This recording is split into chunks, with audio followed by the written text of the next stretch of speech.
Bound to happen. Everybody wants a piece of Spencer Pratt right now. He's the hottest politician in the country, and he's certainly caught the eye of Trump. I'd like to see him do well. He's a character. I don't know him. I assume he probably supports me. This is not a political thing. This is so common sense. That's why I keep saying I'm just a common sense American. It's a nonpartisan race. There's no letter next to our names on the ballots. The reason is because it's designed that way. The mayor's seat should not be a political seat. Spencer Pratt on that and everything else right now. Just me doing me, right? Quite a shark. That's insane. Billy Bush. What a pleasure. Another compliment. There she is.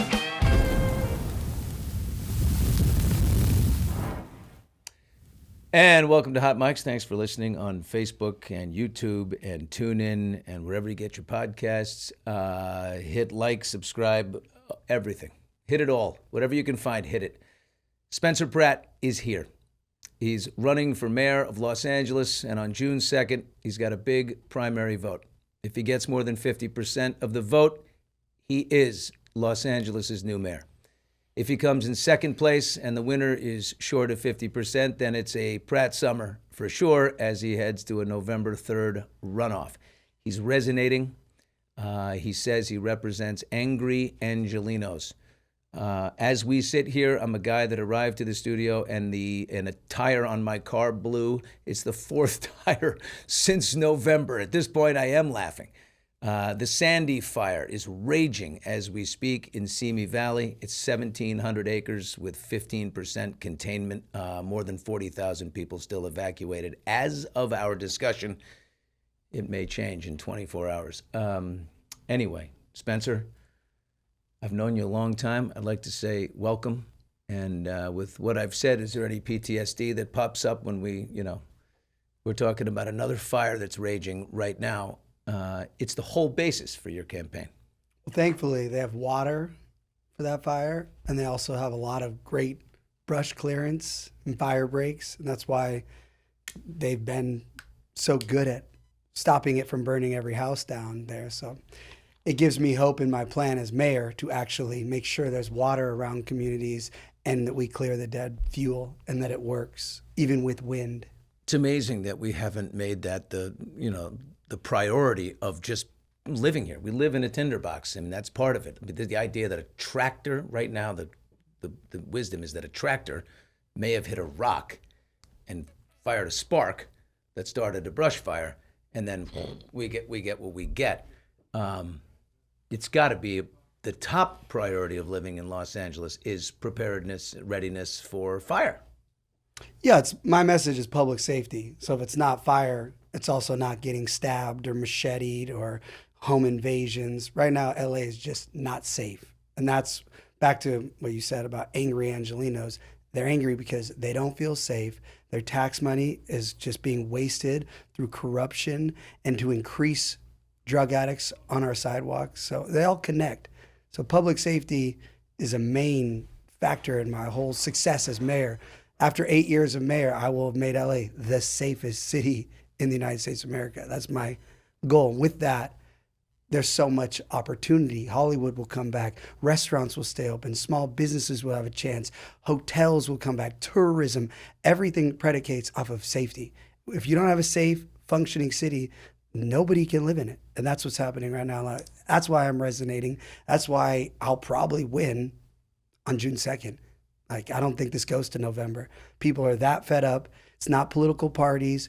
Democrats are all my supporters. All the lunches I go to, all my fundraiser events, it's all Democrats. So they keep trying to put me in these other boxes or political. I don't represent anybody but Los Angeles citizens that are fed up, that want their tax money to actually make them feel safe, not go through potholes, have the street lights work, have sidewalks that actually exist, not covered in human poop and urine and fentanyl needles with naked zombies in front, naked drug addicts. I actually talked to this lovely Democrat mom the other day, and she goes, "Stop calling them zombies." I go, "Why?" She goes, "Because when I think of a zombie, it's not even scary enough." And I was like, "Oh, I think of 28 days later zombies, not like vintage zombie. 28 days later zombies are scary." She's like, "No." She said, zombies are not scary. She goes, a zombie, you think like, She's like, these people are coming at us.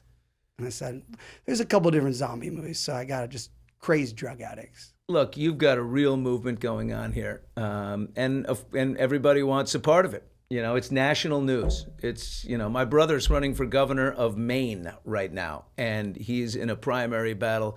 And I told him Spencer Pratt is coming in. He's like, oh my God, he had a million questions, everybody. You know, and they want to claim it. They want to be, you know, they want to have access to it.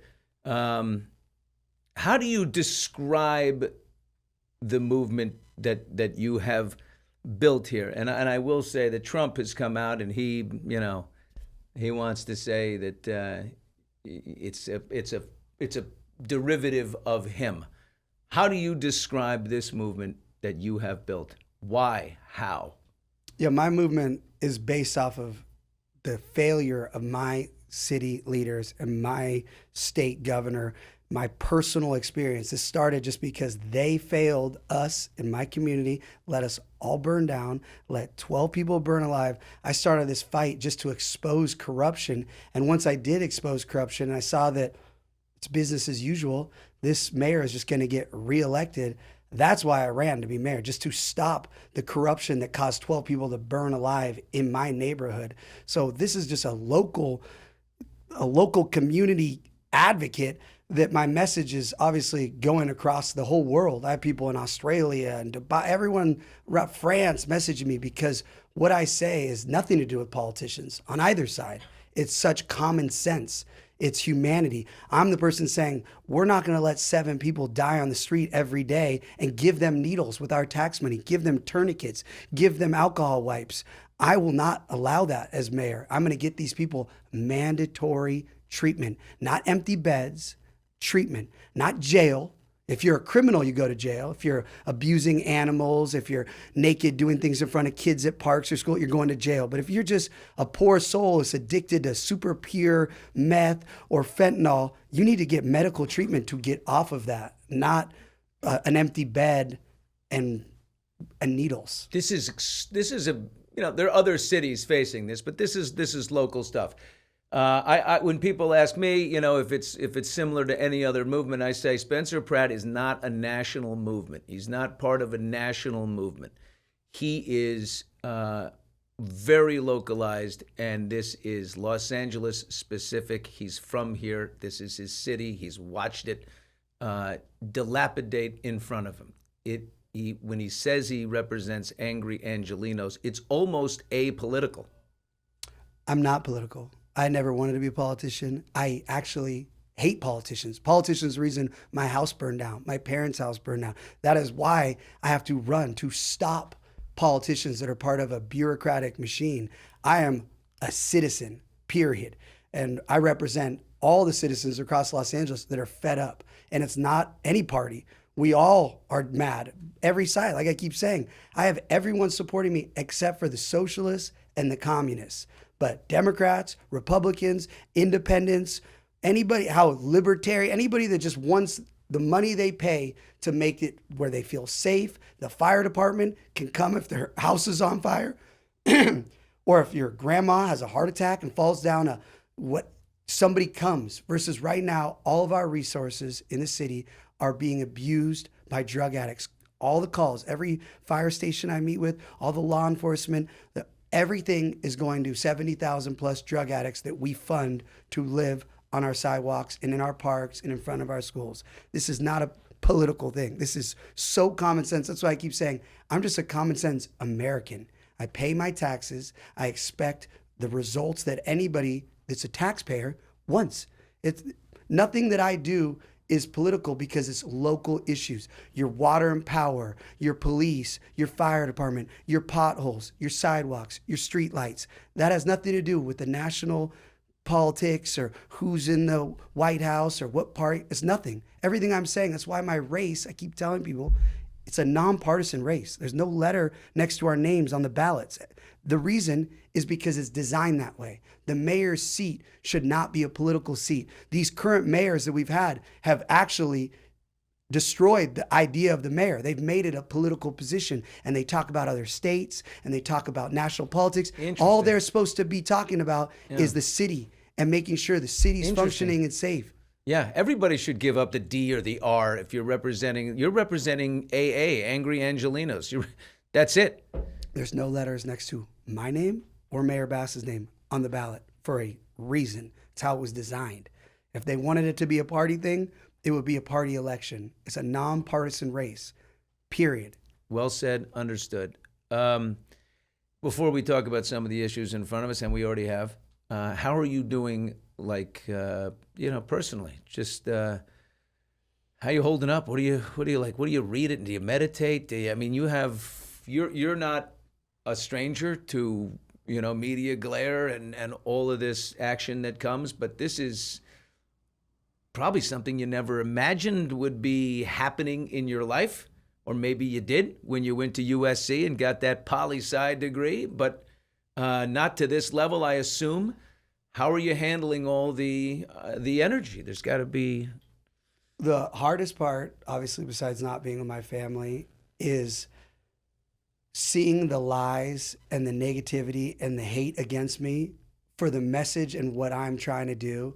And now knowing all the communities and all these senior citizens that cry in my arms and ask me to stop what's happening, and feeling that pressure, these people's anger, and then I represent these people and I have to fight for them, and just that pushback from the other side. I go, what are you fighting me for? These people, they must be... You mean journalists? I mean, Karen Bass is going to fight you. No, of course, journalists, people in they post, like, I understand being fighted when you're like an annoying, hated reality star. I get that. But I'm the one trying to fight to make moms safe, kids safe at school, get drug addicts to not die in the street, living in their... Why are you fighting me for this? Or do you know the people that you're supposedly fighting for? They're the ones that have enabled this. They're the ones funding this. They're the ones creating this problem. You need to wake up and get out of this cult politics. There's not sides. This is humanity. So that's been the hardest, is like internalizing. Do you realize you're fighting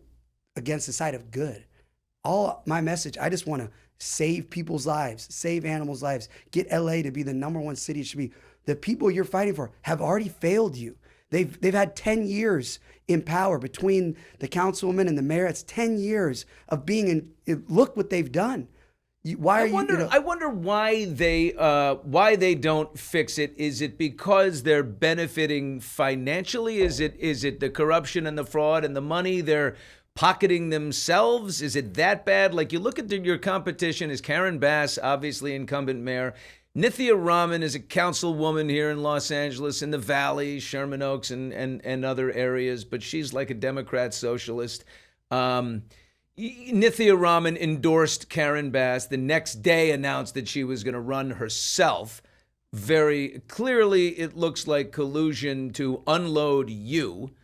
Are you pretty sure that if Nithya Raman came in second right after Karen, that she would basically take a dive, for the rest of the summer and let her get elected? Is she just a body man for Karen? I think after her debate performance, I don't think there's a single person that is voting for. I don't even think she'll get #2. I could see Reverend Ray beating her, because at least Ray Wong is an actual true socialist, not a champagne socialist. So I actually think I think Ray will get more votes than Nithya Raman. You think she's out?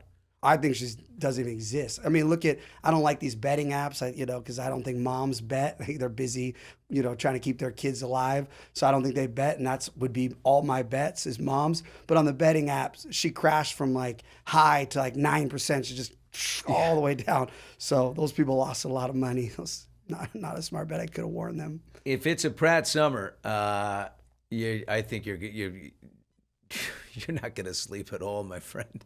It's going to be Well, thankfully, I have not slept since my house burned down, like a real night. So I'm now at almost 18 months of operating on 3 to 4 hours of sleep. How's Heidi doing with all this?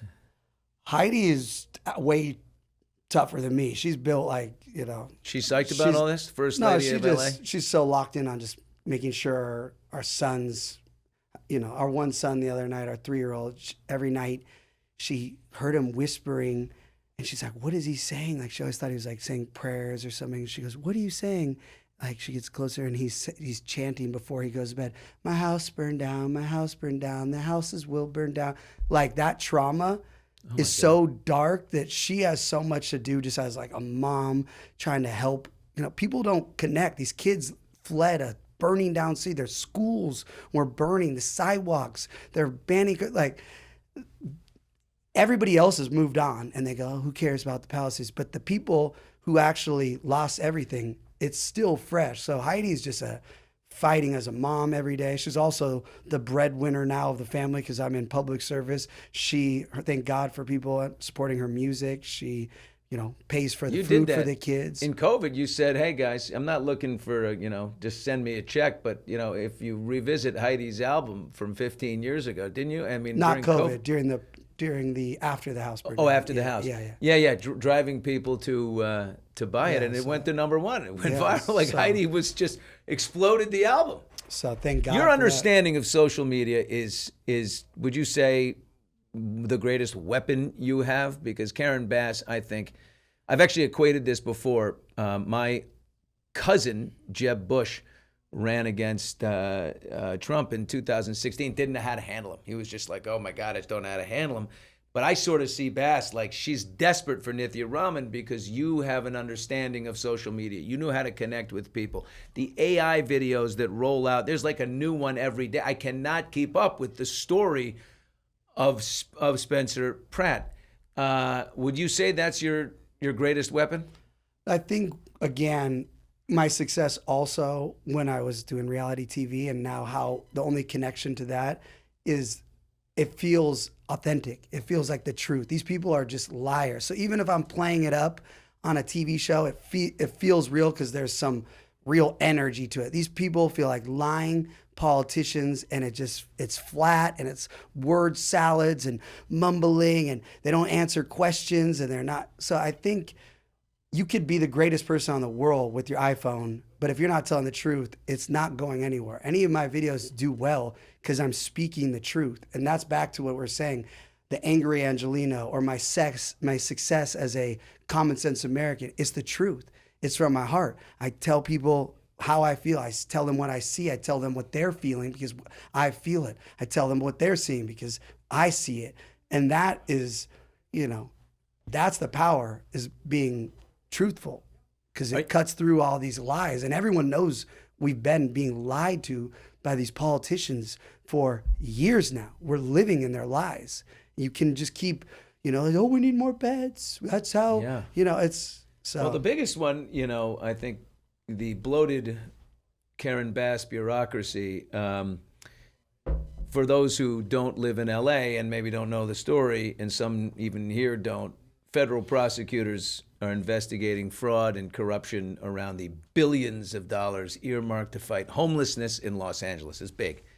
There's been no accountability for the wasted tax dollars. The senior living facility on Shelby Drive in Cheviot Hills, most glaring example. The Brentwood landlord and developer Stephen Taylor bought the property in 2023 for $11 million. Immediately, he sold it to an NGO for $27.3 million, connected to him. All taxpayer dollars, all approved by Karen Bass. All you know is that is not a one-off, right? You can feel that with management oversight like this, you gotta wonder why we can't fill reservoirs, we can't clean streets, we can't plant a tree, we can't fix our infrastructure. Urban Forest says in LA, a tree inspection and trimming is recommended like every 5 years, and now we do it every 17 years. Nithya Raman says we shouldn't have barbecues on windy days. That is not a plan. This is the type of corruption, and I wonder why.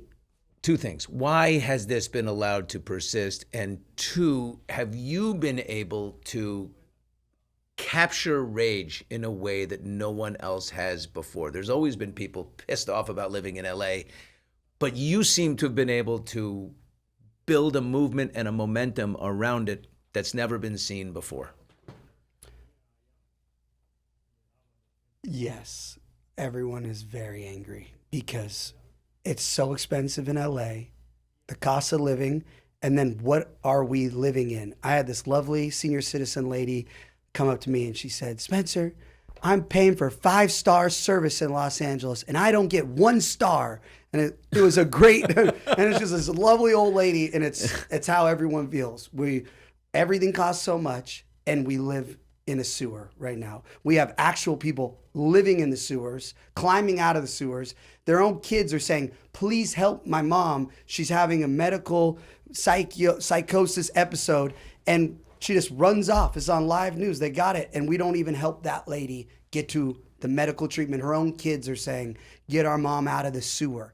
So, yeah, I think, because again, I'm not a politician, and I went in there, I never imagined, honestly, winning and being the mayor. Here we are. But I went in here just to be somebody that had a platform and had a voice, and to yell from the highest mountain I could get, this is unacceptable. We are done with this in Los Angeles. They're lying to us. They're stealing our money. They're giving people drugs. They're giving them needles. I know personally that people that are doing the needles are also, with our money, they're also giving them the drugs. So get ready. That's coming. What do you have?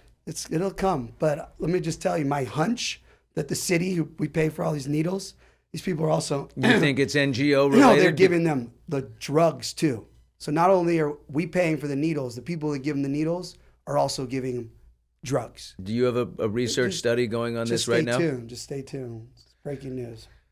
Okay. That would be... Let's just say I got, everybody in the city tells me everything that's happening. So cases move slower than, the wheels of justice turn slowly, but I still know what's turning. And everybody in the city tells me everything because they all want this to stop. Everyone is stuck in this machine and they know they're part of this. They want it to stop. But, there's a lot of really good people that work in the city, and they're I feel so bad for firefighters and law enforcement. They just... Are you prepared to manage 50,000 people? Easily, because I will be a leader that cares about the city. Right now, these people don't care about anyone. They just care about their performative politics. They care about their little fake ribbon cutting. It's diabolical. It's like a scary movie we're living in. And again, like I keep telling people, Spencer Pratt doesn't manage the budget. Karen Bass, and then people in the comment section, oh yes, the mayor does. Yes, I will be in the room with the people who are the smartest people in the world that will help me manage it. But it's not me on my calculator going, oh, nor is that Karen Bass. But I will get way smarter people than Karen Bass currently Get honest people. I'm going to get people that want LA to succeed.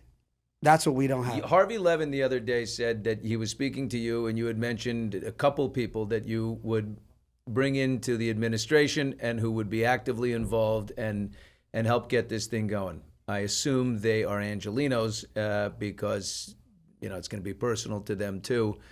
And then Harvey said, I can't reveal who it is, but he made a phone call to that person and confirmed. I'm going to guess. I mean, I think I might know who we're talking about. Think you do. You don't? It's my ace in the hole. No one. It's going to be like...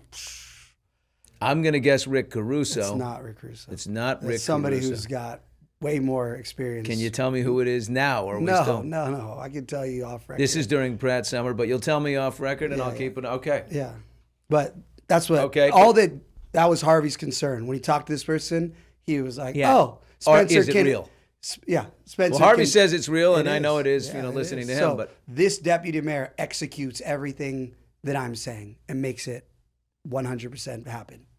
So back to, I'm surrounding myself with the people that will make LA the #1 city in the world. Will you, transparency and every dollar, and accountability is what we're talking about. Can you just here's the budget, folks. Look, this is exactly how much money we took in. This is where it went.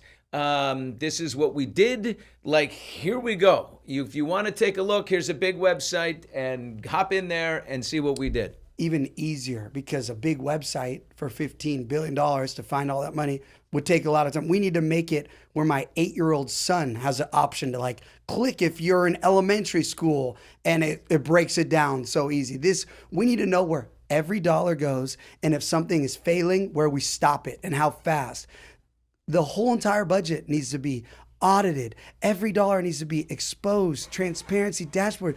If we don't know where our money's going, we don't know where the waste is, where the corruption is. So this is back to, of course, we're going to be successful because we're going to have everyone's eyes on every dollar, every plan. It's like when they talk about the military, like how much the toilet paper gets charged. We're going to know how much everything in these fire stations costs. Every door, every refrigerator, everything that's being overcharged. The waste with the trash and the sanitation, the waste with LADW, every dollar. Government contracts is the greatest grift in the world, right? We're gonna expose. So all you of it. get like a homeless building or a new affordable housing structure, and with like the one we mentioned, and an NGO comes in, and they're a nonprofit with social with a contract basically, and there they go, and they get overpaid for it.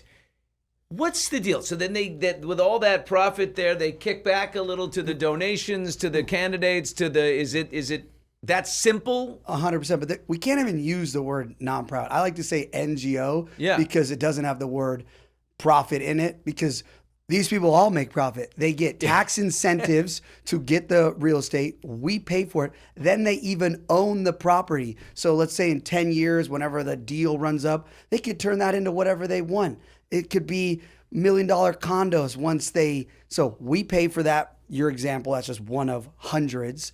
$30 million for that real estate right in prime Westwood next to all these houses where hardworking people are paying their property tax. They buy that. Then they get a contract to allegedly put people in the beds at $1 million a month or whatever, with no actual legal obligation to put one person in a bed. So then they manage it to also charge us. Then they get their developers, instead of something that costs $250 a square foot to work on, they get a developer, they charge $1,000 because what does Karen Bass get out of that? Why doesn't she do it? That makes her a hero. What does she get out of it personally? Why allow that to happen? Because all she has to say is, oh, I have Inside Safe. We're housing people. I'm working on homeless. It's just these performative, right. Okay. I'm doing so. She doesn't care if it works or not. She bragged about $400 million this year housing 1,400 people. She said that out loud like this was a success, and we got to fix a couple things.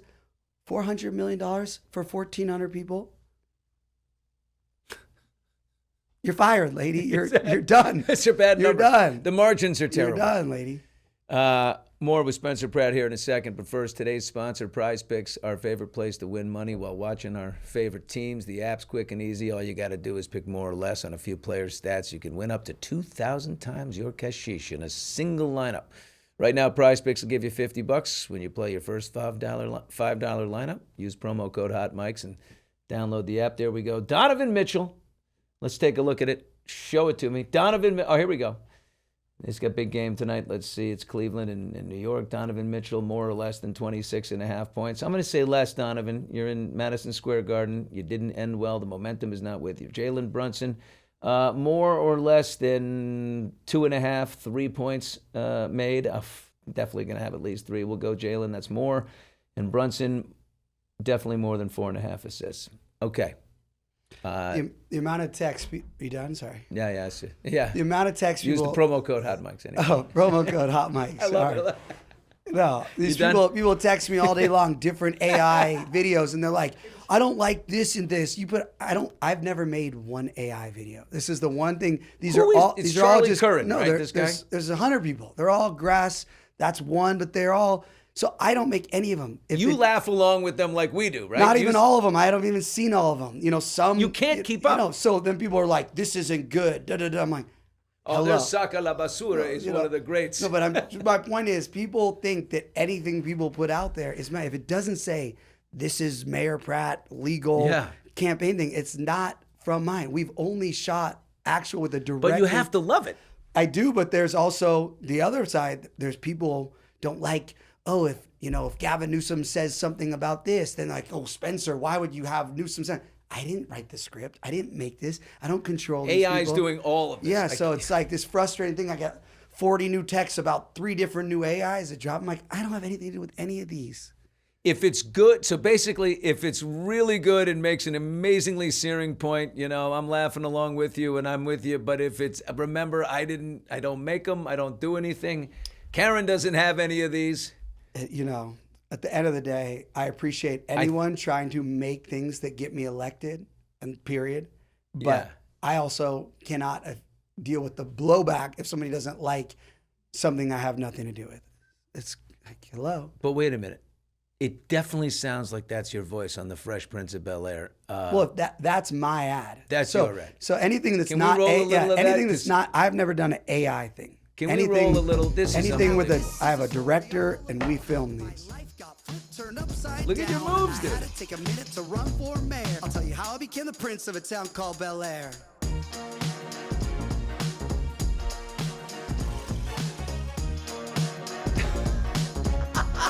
Here we go. One more round. In West Los Angeles, Palisades, in my backyard is where I spent most of my days. Feeding hummingbirds, relaxing all cool, avoiding all the bums outside of the school. When a couple politicians who were up to no good started making trouble in my neighborhood. I got in one little fire, my mom got scared and said, "You're moving in with Harvey Levin in Bel-Air." Oh, So yes, that is not AI. That's real. whose idea was it? And how fast was the turnaround? Excuse me. Somebody was trolling me on a TikTok and they put that music to my burnt out trailer. And so I sent it to my director. It was like, we're shooting a music video tomorrow. So I called a famous music producer and I said, I need you to recreate the Fresh Prince of Bel-Air right now. Because if it's made from scratch, it's not a sample. So he had to recreate the entire song in however many hours. So then I get that sent, and then randomly the recording studio I recorded it in used to be Will Smith's production company. Come on. I swear. They're like, Will Smith used to have his production company. I'm like, this is insane. So I had Justin Bieber's vocal producer, Sean Fellon, do my vocals, and then the mix is Jason Joshua, who has 18 Grammys, who does all Beyonce's. So that is a premium level rap banger that we put out. It's pretty good. I mean, it's the within a day. Within a day. While doing the moves are tight. Everything. I mean, When I say a day, 2 hours while in between fundraisers, an appearance in the Valley with mom, like a lot. You did your part and said, "Okay, fellas, see you later." Put together the pieces. In the morning, we dropped it.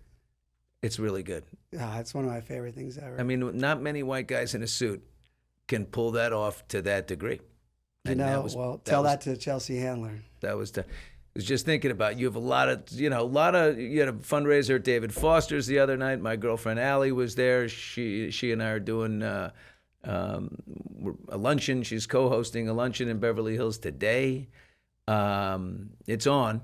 There's a lot of, Foster is definitely, he's behind you, and there's some people that aren't. But you must be surprised by a couple of names like, never met that person, but they're all in on Pratt.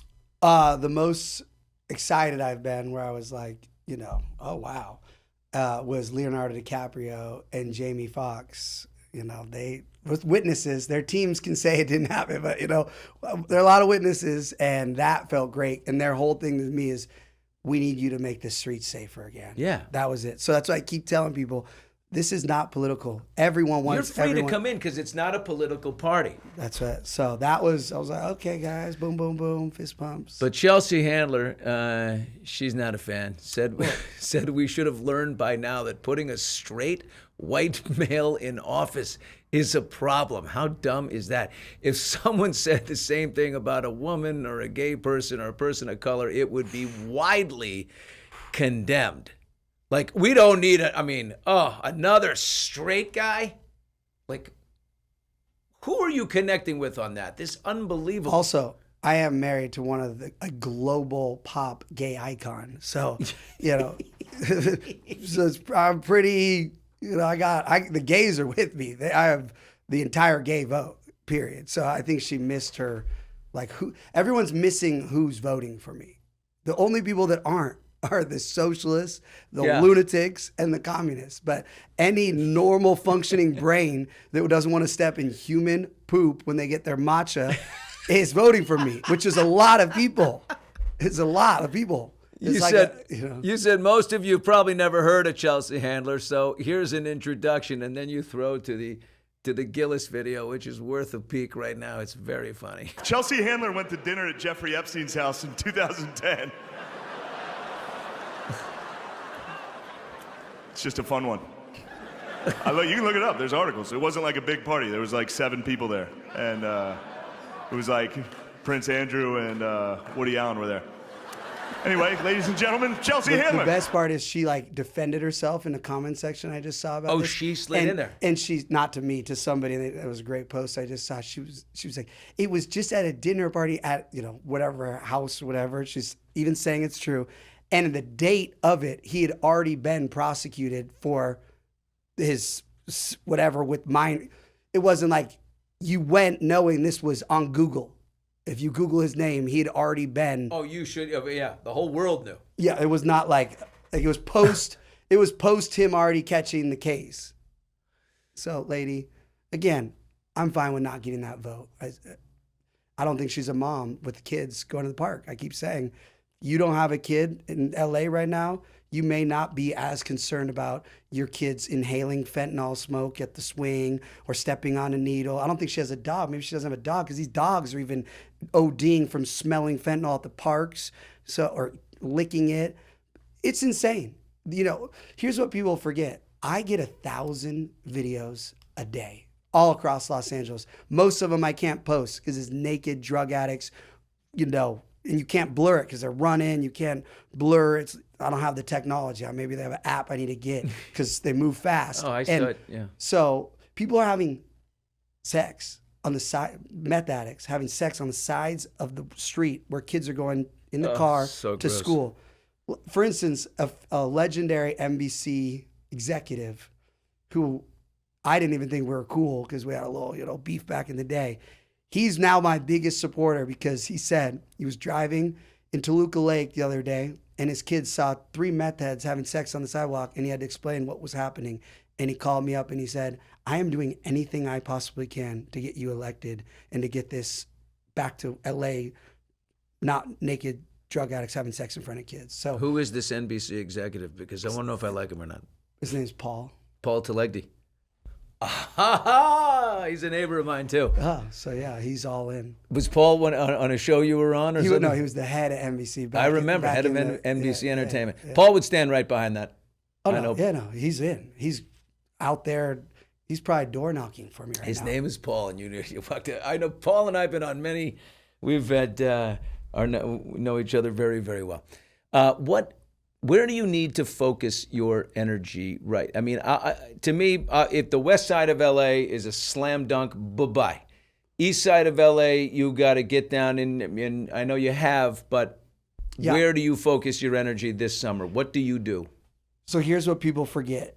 I've been meeting with everyone in every part of the city. Everyone is so scared of retaliation from their city council member or the mayor and being connected with me that we don't do photos. It's not like a photo op. So where I get all my information is from community leaders who are telling me all the failures of their city council member and the mayor. So I've been out and about.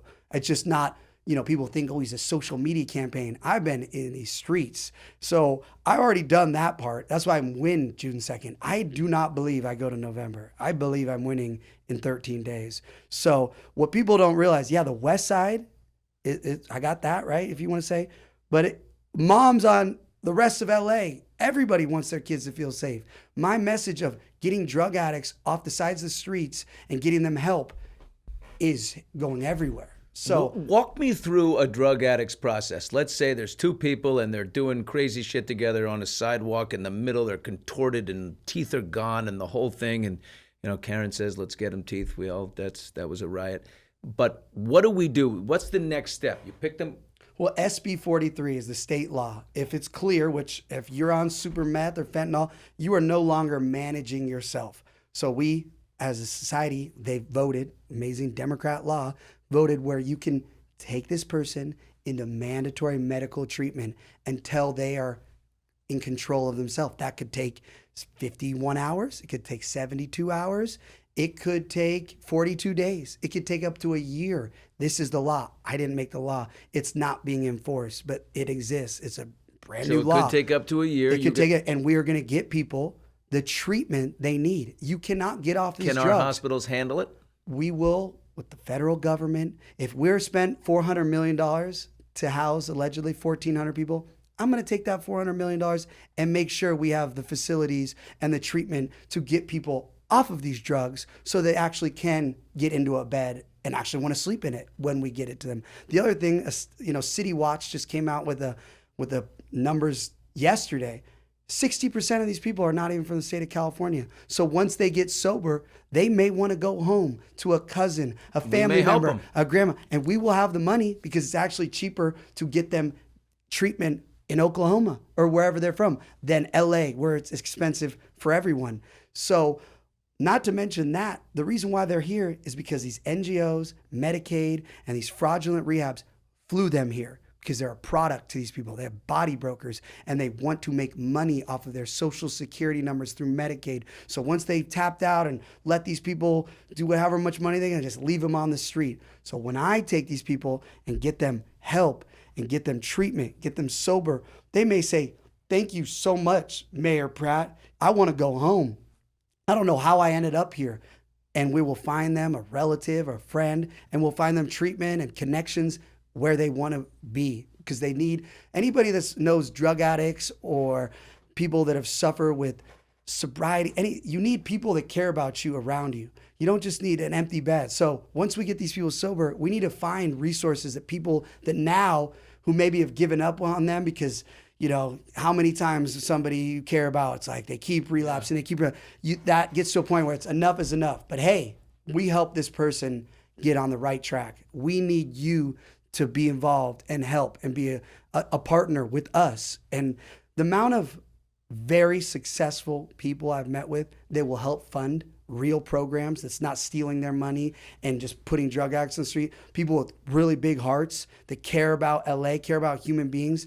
I won't even need that much federal or state or city. There's a lot of very wealthy people that want to help people. No kidding. And they don't want to do it right now because they know the money is just going to give these people needles and potentially drugs and have them living in their I pieces. think you could get a lot out of I the already have private met sector. with these people. Yeah. We don't need to start naming them, but I'm so confident, and it's going to be a lot cheaper than what we're paying for right now to increase drug addicts.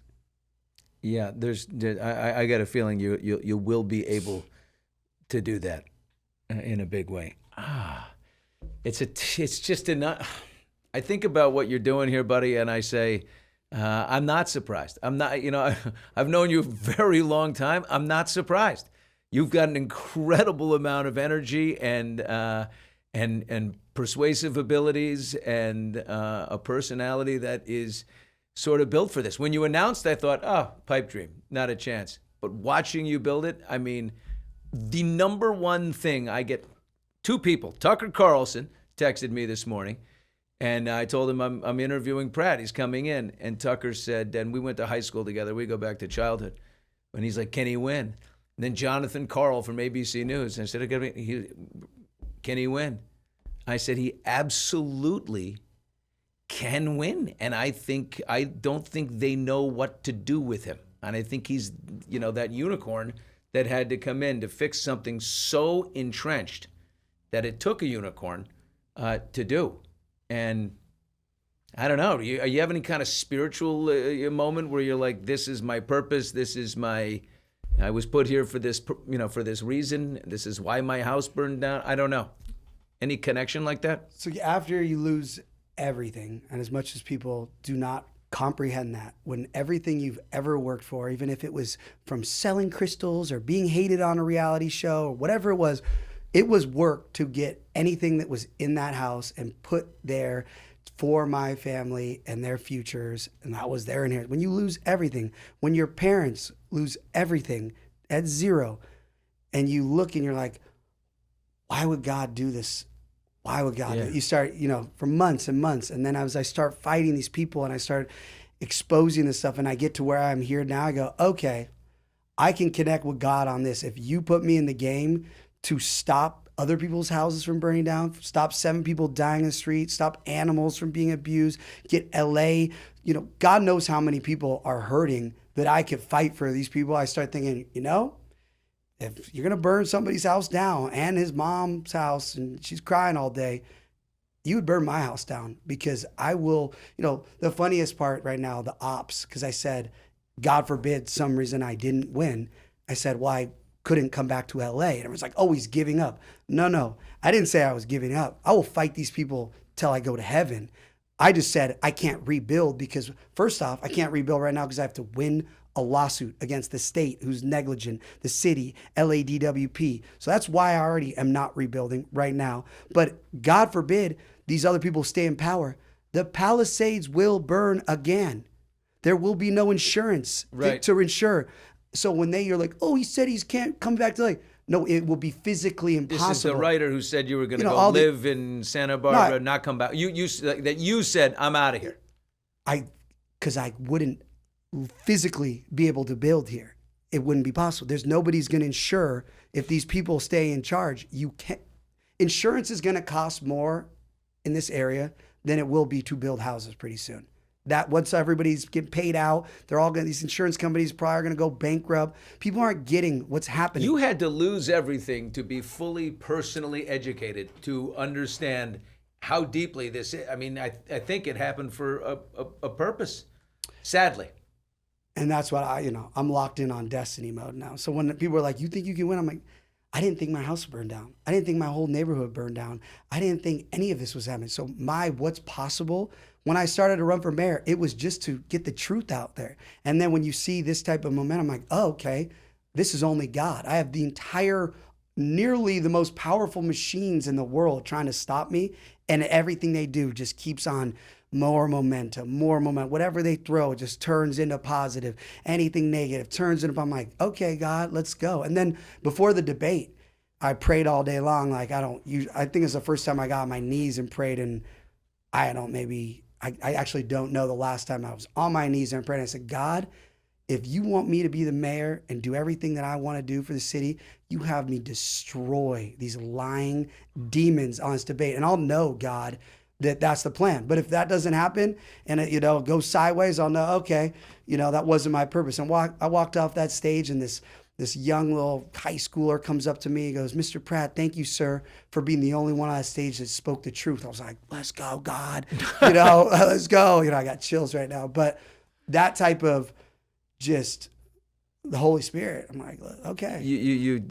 Were you surprised at how well you did in that debate? I knew if God. And did it start becoming fun? Were you nervous wanted another in the beginning? hour. I was like, no, now it's. Were you nervous at the start? You must have been. My heart was pounding out. So the first 5 minutes, they have me just standing there, like 4 minutes and 30 seconds. I'm like, we're gonna count down from 5, like when a spaceship Did you have launches. A pleasantry with Karen Bass at all? Were you like, I did that, and then we're standing there for 5 minutes. She tries to big dom me. She's like, "You've done this before, haven't you?" I'm like, "No, ma'am." She's like, "Oh, you've never done a debate?" I'm like, "No, ma'am." She said, "Not one?" "No, ma'am." "Not even in university?" "No, ma'am." "Really? No debate ever? First one?" Just. About to torch you as a rookie. Just tight. Get ready, lady. One other issue that's popped up is is the animal advocacy people of Los Angeles. You've been posting heavily about abuse and neglect of dogs and things on Skid Row and around Los Angeles, rallies and social media videos, all this stuff. This girl, Rebecca Corey, who founded the Stand Up for Pits Foundation, she's also criticized LA leadership over that. How big of an issue is that for you? Well, the critics will say he never cared about the animals, or the critics will say he never cared about anything till his house burned. You're right. I was locked in on just being a dad, feeding hummingbirds, and selling crystals. But once I lost everything and I saw what's out there, the blinders, again, I didn't know dogs were being literally abused, neglect, tortured on the streets of LA. I didn't know that our no-kill shelters in LA City are not no-kill. Thousands of dogs are being killed. So if you don't know things, of course you're not going to be talking about it. And now they're like, oh, he's just doing this to get elected. No, when I'm mayor, you'll know exactly why I'm doing it, because we're going to stop this. And all these people that are the rescue people, I'm going to bring them in and make sure they're in charge of making sure all this stops. And it goes back to with the stuff that's happening on the sidewalks, enforcing laws. How are you going to stop it, Spencer? You enforce all the laws. Yeah. It's that simple. They're existing. They're all. I don't have to make a new law to be the most successful mayor in the history of LA. They're all there. None of them are enforced. Look at Mayor Lurie in San Francisco. He's had so much success, no experience running a city, none. What did he start doing in San Francisco? Enforcing laws. And San Francisco is coming back. People that I talk to that are living there, investing there, it's coming back. When you enforce laws and you make the city safe, clean, and functioning, it comes back to life. But right now, we let people torture and abuse animals in Cyrock because, ready for this? It's culturally insensitive to go after people without an address. That's from Stacey Daines, whatever, who's running. That's you. You're a man without an address. No, technically now, according to the internet, my address is the Hotel Bel-Air, which was so funny about that story too, because at the time of that printing, I think I had stayed there the most 3 nights in a row. Which is so, and even if I did live there, I bet you they give you a nice rate. They say it's up to $2,000. Just like one room, that's $2,000. yeah, It's not, my rate please. is thanks for saving the city rate. My rate is. I know it. I can guarantee it. It wouldn't be a story. Right. So I'm very thankful. I know you got to go. Busy schedule. The post that you made about it wasn't your desire or wanting to be, like, I didn't set out to be married to Heidi or married to anyone. I had to be married to Heidi. It's one of the most endearing things I've ever heard a man say about a woman. Just quickly play it and get your reaction to this, but I think it's one of the sweetest things about you. I wouldn't be married if it was not Heidi. I was going to be a player. That was the plan. If you find true love, you'll know it because there won't be another choice. Like I didn't want to be in love. Like I wasn't seeking out. Like I didn't want to get married and have kids. That was not the plan. So when people are like, "Oh, what are the secrets?" I'm like, it's very simple. Like make sure you find an angel that's so sweet and has like faith and is always positive. And when you're so like down, they uplift you. I always put it back on Heidi because she makes my job as a partner in life very easy. So I can't take any credit for like a long lasting relationship because she creates a frequency that's just like, this is it. It's not just women that like hearing that, it's everybody. And I just get the sense that you could not be doing this without her. Oh, 1,000,000,000%. Or anything. Like the other day, it's a fight all day long fighting. And she said, this is what you wanted. You wanted the truth out.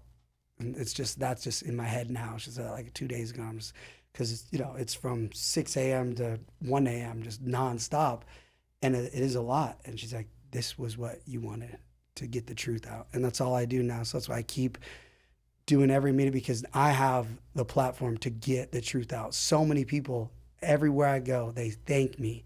Thank you for saying how we feel. Thank you for saying out loud what we think. Thank you for saying what we can't get anybody to hear. And so that's why my throat hurts every day, because I'm talking so much. This is my time right now. It's my window to just expose what has happened to our city.